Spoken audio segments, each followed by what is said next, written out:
Welcome to American GypC Podcast. I am your host, Gypsy, and today we have a special guest, Alexia Antoniadis, and she is a retired model and 25-year-old business owner and founder of Earth Cleaning, one of Melbourne, Australia's most trusted eco-friendly cleaning companies. Welcome to the show, Alexia. Thank you for having me on. I'm glad to have you. So give us a little background and what you do. So basically I am in the office right now. I run a cleaning company, so we provide domestic and commercial cleaning services. In the past few months, I've been able to quit physical cleaning myself, which I used to do for many years, and just focus solely on managing the business. So I've got a small team, and I pretty much just spend my days focusing on training them, customer service, getting new sales, and stuff like that. And I know you did modeling before that. What made you transition out of that into cleaning business? Yeah, so I didn't really start modeling out of like so much of a conscious choice. I more so fell into it when I was quite young. I think I started when I was maybe 16 or 17. And at the time, obviously, I was kind of enthralled by the glamour of it all, and I found it, very fun and very flattering. But as I got older, I was able to recognize, and again, just for me personally, I know plenty of people who do modeling to this day, and I haven't had the same experience, but I was able to sort of recognize certain patterns that were the result of having my self-worth and my value be based upon my appearance. So I've struggled with things like self-image, self-worth, body dysmorphia. I had an eating disorder for many years, and I just didn't really see that being the path that I wanted for my life. I also have, struggled with things like anxiety and a lot of sort of mental health problems, which I don't necessarily think were the direct result of the modeling industry, but I definitely don't think that it helped either. And as someone who was maybe predisposed to all of those things, modeling definitely made it worse because it's obviously a high pressure, high competition sort of industry. And the higher you go and the more seriously you take it, the more competition it is. So you need to have very solid sense of self and sense of identity to succeed in that environment, which I didn't. So that kind of led me into cleaning. When I was studying at university, I started cleaning because I was so anxious that I just couldn't work. I worked so many jobs, and I would always start a job and love it and then quit, start a job and love it and quit. And I had maybe like 20 jobs in my life, excluding this one.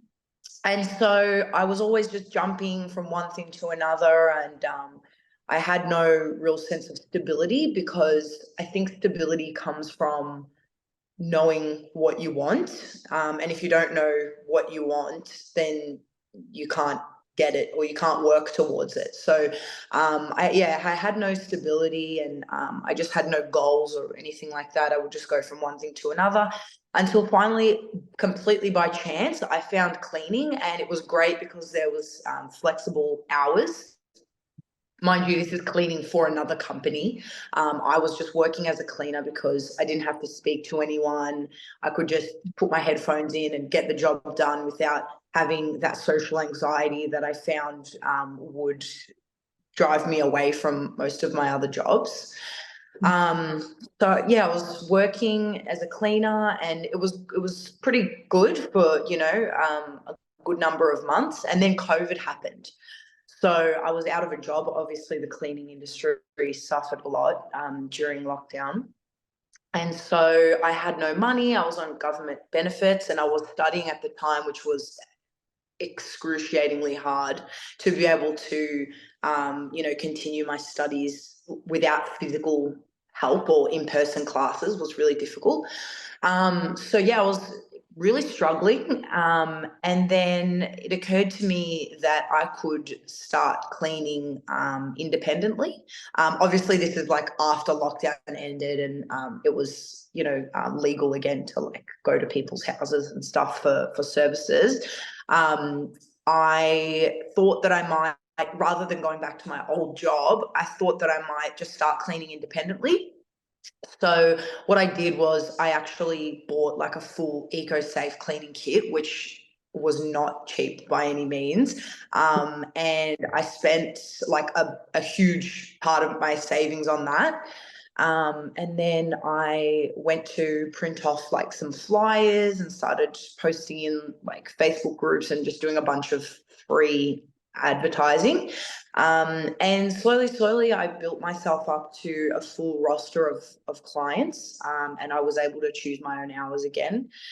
And then I realized that there was just such a huge demand. Everyone that I would meet would say, oh, I'm looking for a cleaner, or I'm not happy with my cleaner, I need a new one, or I need a cleaner for my business or my home, or, my wife is pregnant and she can't clean the house and I'm at work. And there's just like so many different people with like disabilities, or that are elderly, or that are working mums, or single parents, things like that. So there was just people that have even like had injuries as well. So many people need cleaners, and I never grew up with a cleaner, so I couldn't really fathom the concept of just how much demand there really was for cleaners, and good, trustworthy, thorough cleaners as well. So I really doubted whether or not, like, I didn't go into it seeing it as something that I could scale on such a large level. I just kind of thought if I can make a bit of money and keep 100% of my profits, then I'd be happy. But then after a while, maybe the first 2 or 3 years, I started to realize there's a huge demand and that I could potentially hire someone to help me, because I was having to decline calls and say to people, sorry, I can't. I was just turning down money every day. So I thought to myself, if I was to hire a staff member, then I could take on twice as much work. So I put out an ad, and I did some interviews, and again, I had like no idea what I was doing. I felt like such an imposter, interviewing people who were twice my age. And, I thought, I wonder if they know that I don't know what I'm doing. Like, I wonder if it shows. But yeah, I ended up hiring my first employee, who's actually still with me to this day. She's a single mom, and she lives sort of semi-close to me. So she was able to take on basically a full-time load. And she's fantastic. She's been such a blessing.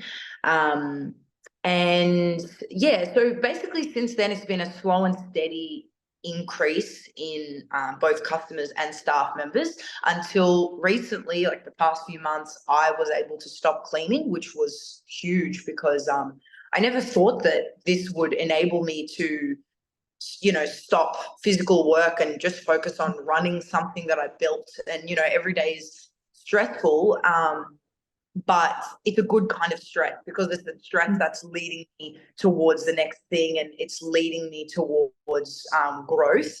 And yeah, there's something really amazing and fulfilling about the fact that I've turned this into a little thing, and it's growing, and yeah, it's going great. That's basically where I'm at. Yeah, that's in the present. amazing. How long did it take you to get to the point where you hired someone and you can step back? Oh, it happened so from the point that I hired someone was probably within, I want to say, the first year. And everyone thinks, oh, wow, that's so amazing. But realistically, if you find an industry where there's enough demand, you can hire someone in a few months.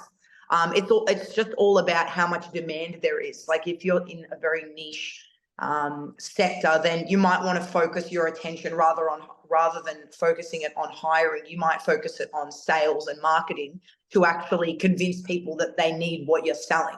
But if you have a product that sells itself, like for example, water, food, petrol, cleaning services, then people will already need what you're selling. So it's just a matter of having the capacity and the equipment to be able to take on that demand. So from when I hired my first employee to me stepping away from the business, probably would have been maybe closer to 3 years. But it's also important to keep in mind that I wasn't putting in 100% right from the beginning, because as I mentioned, I didn't necessarily see it as something that would, put me into retirement. I thought, I'm just going to do this until I get a real job. So even when I hired someone, I wasn't necessarily the reality of what I had sort of come into hadn't really hit me yet. So yeah, from when I actually was able to step away from cleaning, it took maybe 3 years, but I would imagine that if I had put 100% into it right from the beginning, things would likely be different.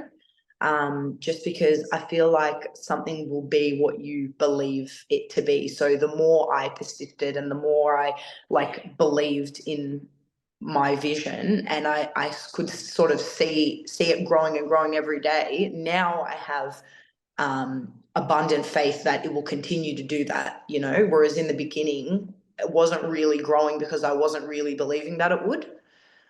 So I was treating it as something that may grow or may not. But if you treat something as if it's going to be your key to success, then it either will be or it will lead you very quickly into the thing that will be, Yeah. So yeah.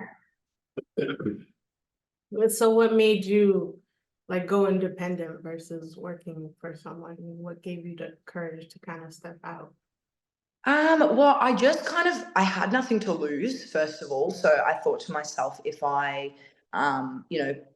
if it ends up all just, turning to crap, then I can maybe just sell the cleaning equipment or keep it for myself, and I'll learn from my mistake. So the stakes were very low, but the main thing that made me want to start cleaning independently was just that I realized I could keep all of the profits, as opposed to if you perform any service for like an agency. I guess there's benefits to it, because the agency will do things like train you, insure you, you'll be guaranteed jobs. There's a lot of job security there.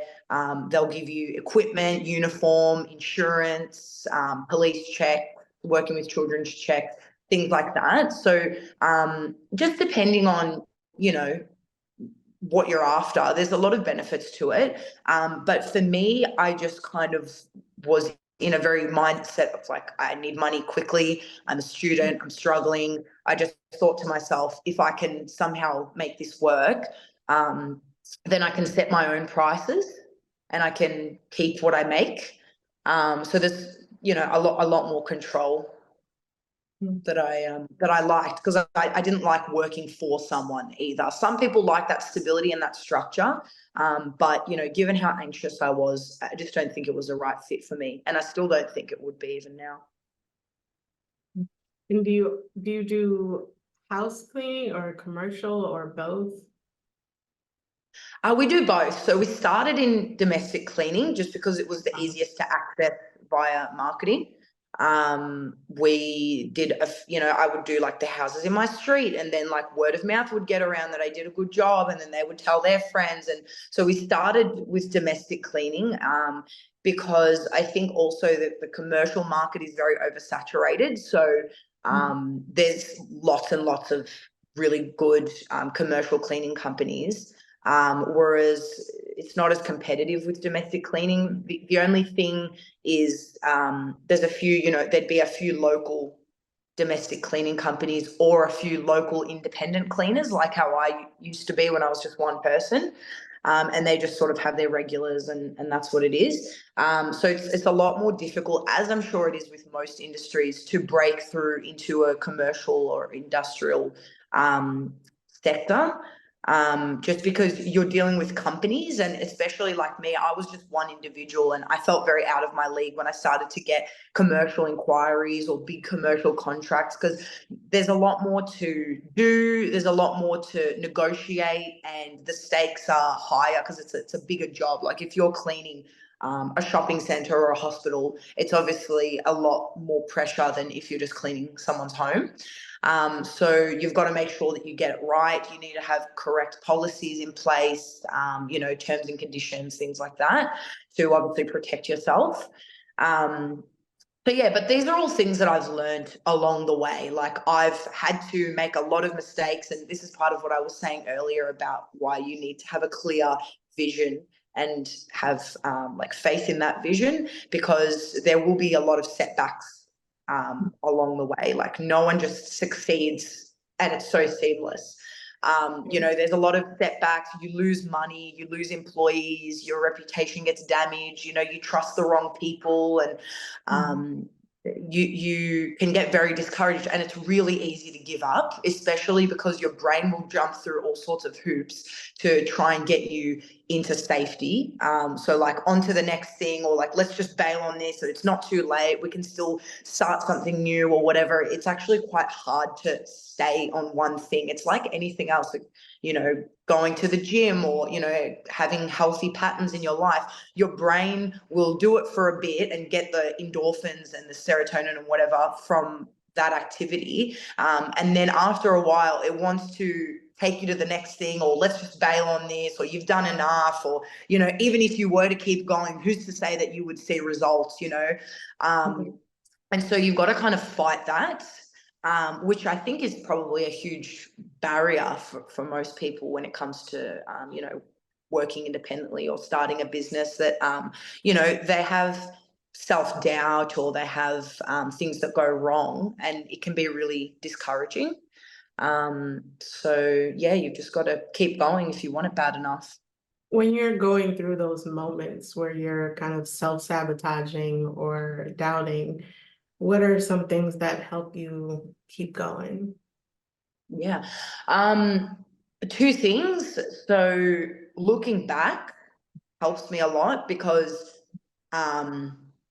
if I look at the problems that I'm having now, they're a world away from the problems that I used to have, and the problems that I used to have are no longer problems for me at all.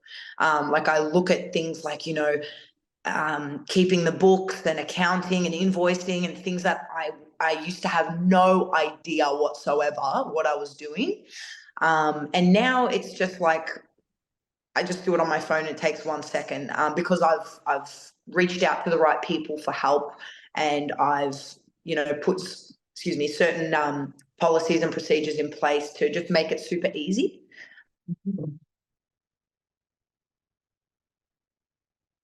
So, looking back is a really useful strategy, because I think to myself, the problems that I'm going to have now, that I'm facing now, that feels like the biggest thing in the world, will someday be back with those problems, where it's no longer an issue anymore. So I've just got to sort it out and just move forward.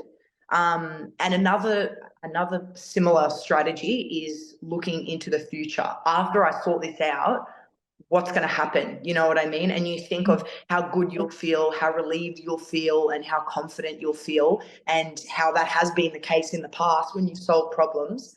And it sort of gives you the courage and the strength to, it gives me the courage and the strength to keep going. And I'd imagine it's a useful strategy. Yeah, that's definitely useful for me to look into the future with a positive outlook, because that can really motivate you to keep going even when you're facing challenges. I can get that. I know you pride yourself on using eco-friendly products, which I'm really big on. And I know you're in Australia and I'm in America, but you never know where people are listening from. So are there any brands you would recommend? Because I know you probably used different ones. can you recommend any brands that you feel like are good for? Yeah, sure. Well, one thing I'm hoping is that I'll be able to someday recommend Earth Cleaning as a brand, because I really want to Nice. obviously working as a cleaner for so long, um, I've wanted to sort of patent my own brands, because there's a lot of good brands, but all of them have certain flaws. And I feel like they're flaws that you wouldn't necessarily be hindered by in everyday use in your own personal home. But if you're using the products on a big commercial scale, or if you're using them every single day professionally, you eventually realize, like, oh, how good would it be if I could just change this one little thing or do this instead. So my goal is to someday hopefully sometime soon, have like a range of products that are earth cleaning. But for now, I can just tell you, we use this brand called Enjo, Enjo. And we're not like sponsored by them or anything, although if they would like to sponsor us, we'd love it. So shout out to Enjo if you're watching this. But yeah, basically they were developed as a result of like an oil spill, as a strategy to minimize waste caused by commercial cleaning products. So I talk about this all the time, but basically they say that inhalation of cleaning chemicals in your own home or workplace over time can cause as much damage as, I think, smoking like 10 cigarettes a day or every few days. So it's really, really damaging, because it's burning sort of your respiratory system, and it can cause like lots of things, headaches, irritation. It can irritate pre-existing conditions, or it can cause new conditions. So for people who are like elderly, pets, children, basically anyone, but especially those high-risk individuals, it can be really, really damaging. And often those individuals are the people who need cleaning the most. So it's fantastic to not use chemicals, and there's been a lot of studies done to show that you actually don't necessarily need chemicals. And, even if you are using a bit of, like citric acid or, lemon, vinegar, bicarb, it can usually, in my experience as well, do the job just as well as any sort of chemical. It's more of like a placebo than anything else, because you're smelling those chemicals and you think, oh wow, like the germs must really be gone. But a lot of harmful bacteria can still be removed from natural cleaning not chemicals, but like, bicarb soda, things like that. Because not all bacteria is harmful. So, the harmful bacteria that can, cause illness and stuff like that, it's removed just as easily. So the way Enjo works is it's got like tiny, tiny fibers, and it actually catches and lifts bacteria rather than killing it. So all the tiny fibers get all the bacteria. There's like one pad for the kitchen, one for the bathroom, one for the toilet, etc. One for the floor. There's basically one for everything. They've got indoor and outdoor ones. But yeah, and then basically you just wash it all in the washing machine and start again. So we are using primarily Enjo products with a combination of a few other things as well. And it's really good. We find it a lot easier for the cleaners, because they can just carry, like you can put all your pads in a pile like that, or you can carry around a bucket with bottles and brushes and all these different things. So it's a lot more compact. It's a lot more convenient. But also it's obviously great for the environment, and we're not creating waste as well, because you don't necessarily think about like, oh, I've just drank this coffee, like what's going to happen with that plastic cup, or I just got takeaway food, or I just blew my nose on a tissue, or I did this or whatever. Like every few minutes, you're probably creating some sort of waste, or every few hours or something like that. So throughout the course of the day, you're just creating more and more waste. If you finish a drink or finish some food or open a packet of something, to use. There's always waste there. So if you can be just even a little bit more conscious in certain areas, like for example, if you're getting regular house cleaning, choosing an eco-safe cleaner, or choosing an eco-safe cleaner for your office space or your workplace, recommending it to your boss or your friends. That's probably a whole pile of plastic bottles and containers that you've just not bought or not created demand for. And a lot of those just end up in landfill, and all of the chemicals from the cleaning, they are washed down the drains. So if I'm cleaning a shower or a basin or something like that, and then I'm rinsing it off, it's obviously all got to go somewhere. So it ends up down the drain, and all the harmful effects that it has for human beings in the air, it has those same effects for creatures that live underwater. So it will slowly, kill ecosystems and fish, and it's a whole snowball effect, because the oceans are responsible for a large percentage of the world's oxygen. A lot of people think it's trees, but it's actually the ocean. And so, that obviously affects life on land, and it's a whole snowball effect. Yeah, and it affects the fish, which we eat, and it's a whole. Yeah, exactly right. cycle. And even when the cleaning product gets on our skin, and that absorbs, and it's a whole mess. So I do like that you focus on using eco-friendly products. And I definitely like the fact that you're creating your own. Good luck on that, definitely. Thank It's you. a good way to expand on it, on the business itself. What is the most challenging part of this industry? And if you have any crazy stories, of course, without mentioning any names or anything. Oh, I've got some stories. I'm sure. Well, I'll start with the most difficult part of it. Has changed as I've scaled the business. So the challenges that you have when you're a small independent contractor are a world away from the challenges that you have when you're, an established company. So when I first started cleaning, the main challenge was my immediate safety. Especially as a woman, I'm just basically putting ads out and going into people's homes. So it was very hard to carry out background checks, and every house I was very on edge, and I would always be looking for the door, and is the door locked, and where's the closest exit, and I'll keep my phone on me. And it was quite a scary experience. And this is why I mentioned earlier, there are a lot of benefits to working for an agency, because they care about you, they're responsible for you, and you don't have to take your own safety into your own hands, because it is really scary just going into strangers' houses.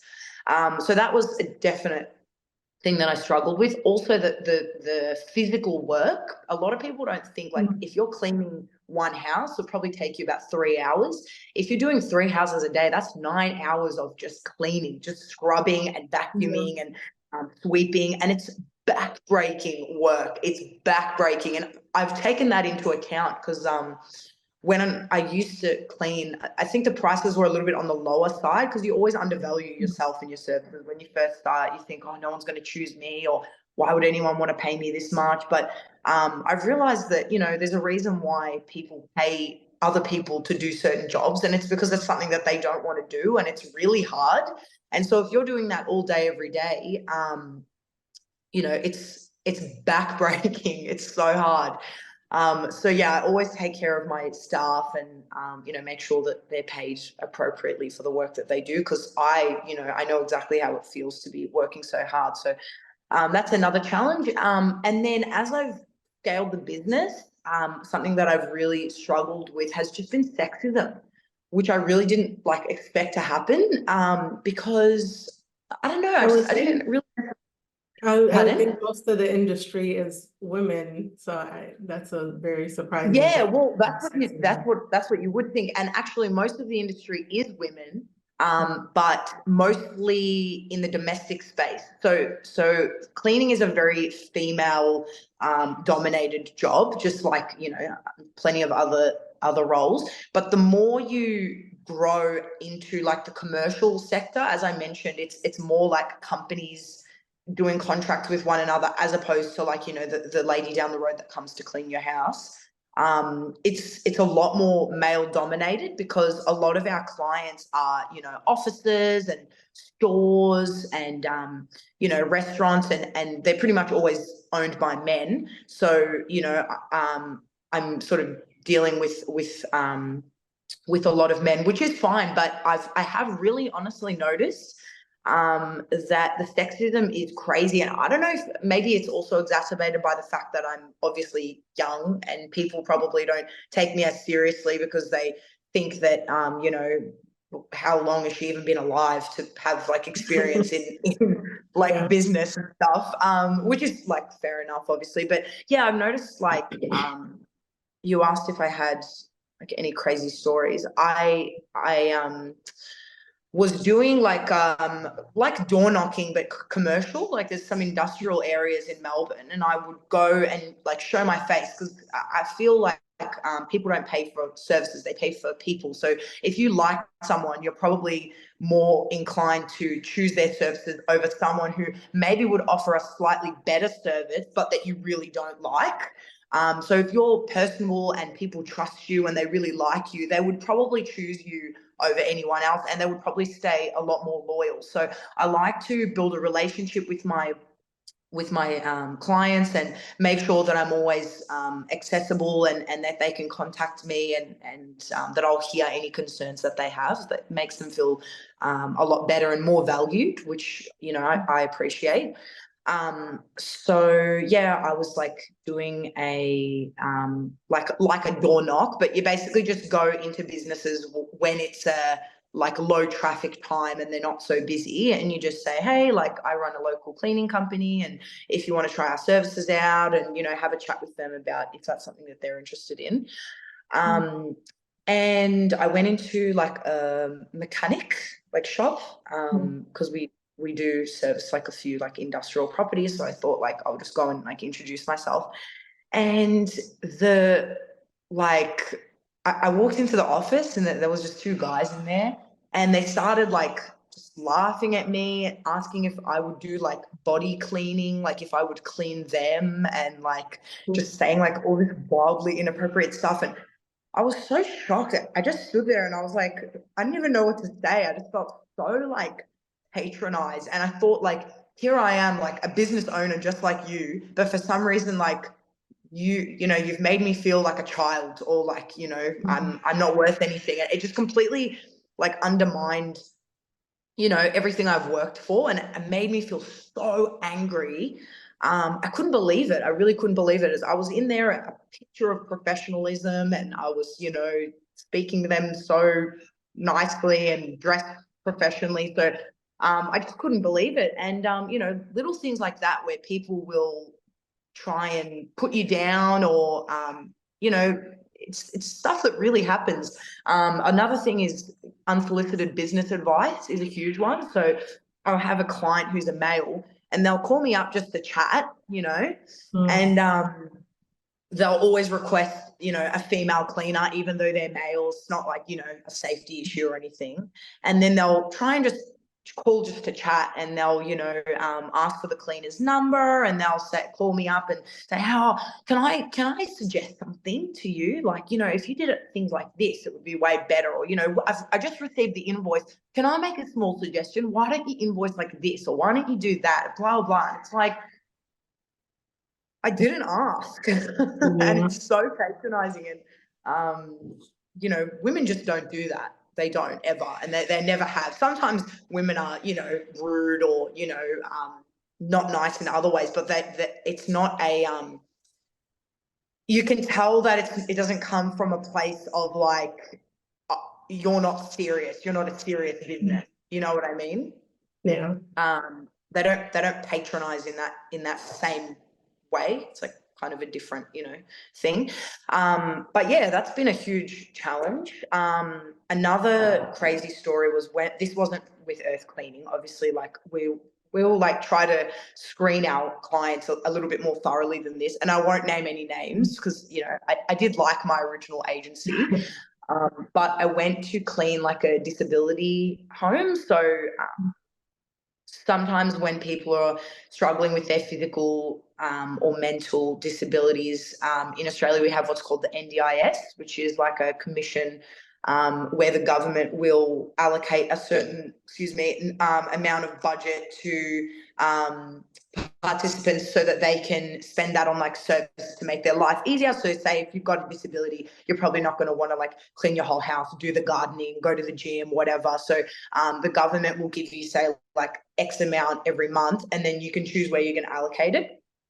So I was going to clean an NDIS client's house, and he just wouldn't stop talking. Like, he just would not stop talking. And he even said to me, like, you know, you don't have to clean when you come here. Like, we can just chat. I can tell you're cool, and, you know, just sit on the bed and like, let's chat and whatever. And I didn't really get like so much of a creepy vibe from him as I did like that he wasn't right, like not in a mental illness sort of way, but in more of like a drug kind of way.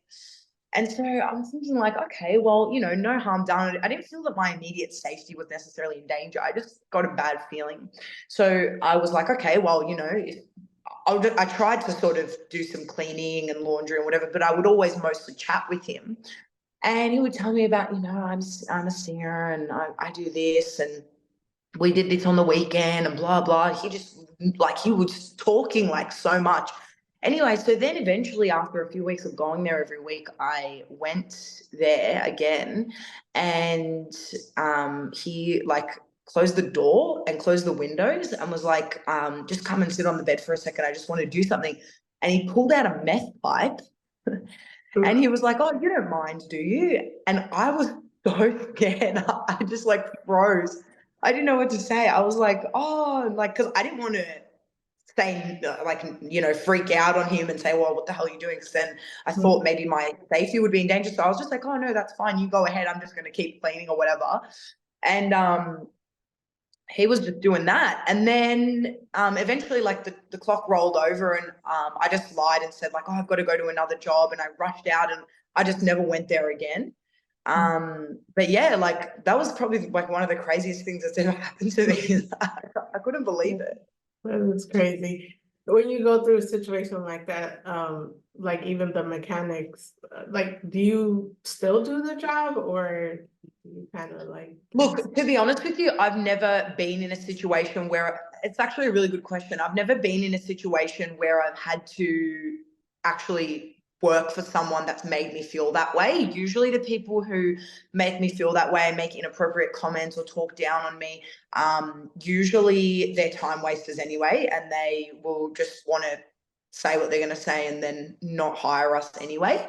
So I've actually admittedly never been in that situation, but it's a good question. I guess it would just depend on my gut feeling. Like with these guys that I mentioned in the story, I probably wouldn't take the work on because if it's not me going there, it will probably be another girl. And I don't want people to feel unsafe or even just uncomfortable at work because I think that it affects the quality of work they produce. Like, think about when you're stressed or scared or anxious or worried, if you had to like paint a picture or write an essay or cook a meal, it wouldn't be as good as if you were really relaxed and happy and feeling good. So I think it's impossible to maintain a certain standard of quality of service when your staff members feel tired or upset or stressed out in any sort of way. So to answer your question, probably no. I probably wouldn't take those clients on. What do you do to kind of mitigate some of those safety concerns? I know you mentioned you run a background check. Is that on every client or how does that work? Yeah, so look, it's kind of hard. It's actually quite hard to run safety checks because obviously we're like, you know, we're a cleaning company, we're not the police, and we don't necessarily have time to run like, you know, really thorough checks, but we'll make sure a lot of people are also fine because like they know that we have their address and their details. So, you know, it's not like they can you know, do anything so heinous.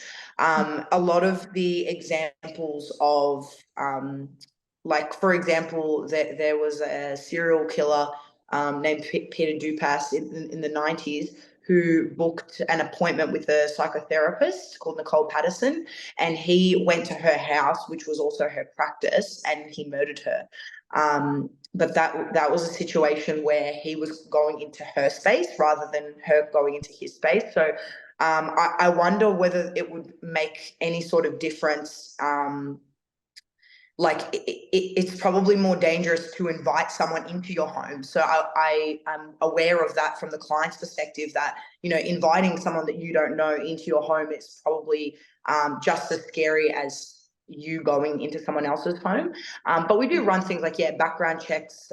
You know, if I get a bad feeling about someone, which happens a lot, even if I just get a bad feeling, not, you know, safety is one thing, but sometimes I also get a bad feeling like this person's never going to be happy. You can sort of tell if someone's going to be happy with the clean even before you go there, because, you know, if people come in right off the bat making demands and the price is too high and, you know, you shouldn't be doing this, and if you go and provide them a service, they're probably going to find something to be upset about. So you kind of need to develop a sense of, I don't know, like intuition or reading people. So, you know, you can usually tell from a phone call or a meeting if someone has something about them that you don't trust. You know, we also have all their details, and you know, we try to do background checks as best we can.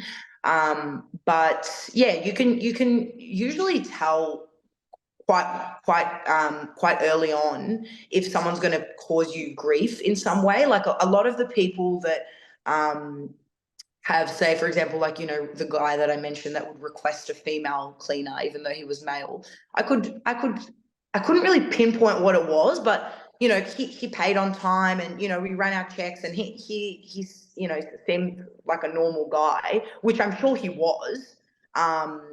But, you know, because we worked for him for many years and we never really had any issues other than he would just chat too much. And I think he just liked maybe having a female around, which is fine, but like, we're not, you know, we're a cleaning company. So, you know, as soon as I suggested that we switch to a male cleaner, he cancelled his service. So, but yeah, even with people like that, you can tell pretty early on, like, it's just something a bit weird. And, you know, looking back, I was like, oh, that makes a lot of sense. So now moving forward, I can pick those people a lot faster. Well, sometimes it might help to have like two people doing the cleaning so that you have like some sort of security. Yeah, we definitely do that sometimes. Yeah. What's your like least favorite type of business to clean? My least favorite? That's a really good question. I've got to say, I mean, I guess it's different for every cleaner. Like some cleaners, I'll give them a job that I think is going to be super easy, and then they'll struggle so much, or I'll give them a job that I think will be a little bit harder, and they'll be like, oh, can I keep going here? It was so great. And I'm like, okay. So it's different for every cleaner, but me personally, I think it's got less to do with the actual property and more to do with the client, because you can I've cleaned some really dirty houses before. And the client is like just so happy that you've even done anything, you know, that the house even looks slightly better, that they're not going to be like, oh, well, you missed this, or you should have done this way, or why did you, you know, vacuum before you did this.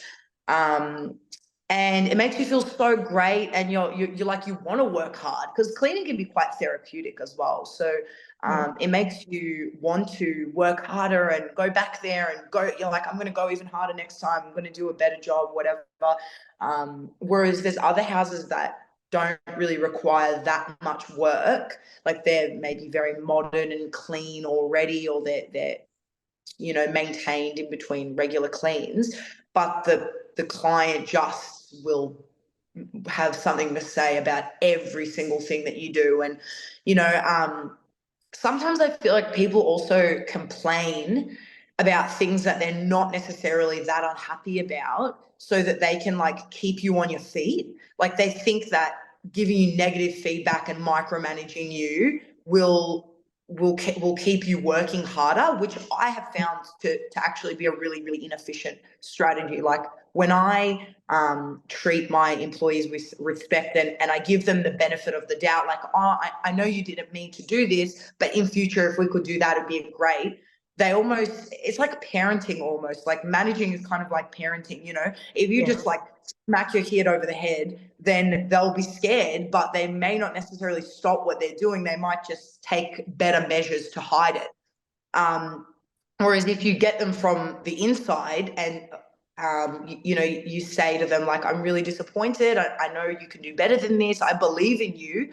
And if there's anything I can do to help you and make it easier for you, let me know. Then they feel, quite disappointed in themselves and sometimes a little bit guilty. So they'll want to correct their mistake themselves rather than like forcing it on them. So I find that the mentality that I've developed, I see clients doing the opposite thing where they're like, oh, I'm like, how was the clean? And, are you happy with everything? I'll be like, yeah, it was okay. But, just this, or, just little things that it's like, you're saying it for the sake of it. I'm asking you about the overall standard of the service.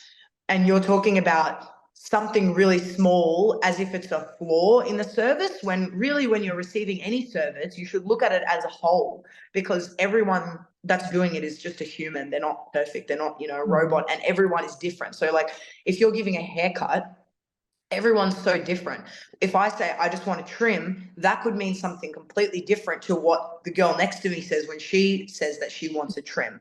So you can't necessarily say that someone's a bad hairdresser if they cut a little bit too much or not enough. You know what I mean? So with the service, if you look at it as a whole and if you communicate in a calm and respectful way, you will 9 times out of 10 always get something that you're very happy with. Some of our best clients will say, we're really happy with the clean. Just in future, if you can make sure that you do this way instead of that way. Like, oh, yep, all good, no worries. And then we'll do it. And then they'll be so happy with the clean and, it's fantastic. Whereas the people that make you feel like you're always doing something wrong, like, they'll say, we're not happy with this. And then you'll fix it. And then, now I'm not happy with this. And then now I'm not happy with that. And it's just like always something. It can be really challenging. Yeah, it really teaches you about people and personalities and how to work with different personalities. Yeah, absolutely. Well, Alexia, it's been a really great conversation. Is there anything you would like to leave the listeners with before we close it out? So I'll leave everyone with our Instagram. So our Instagram is earth.cleaning. If anyone wants to, learn more about our business or stay updated about what's going on with us, just give us a follow. For the listeners, we'll have Alexia's information in the description. And as always, you can find us at American GypC Podcast or any podcast platform. We also have merch at luamlee.com. If you want to be on the podcast, email americangypsy@gmail.com. Thank you for listening, and thank you, Alexia, for coming on the show. A pleasure. Peace. And I use the big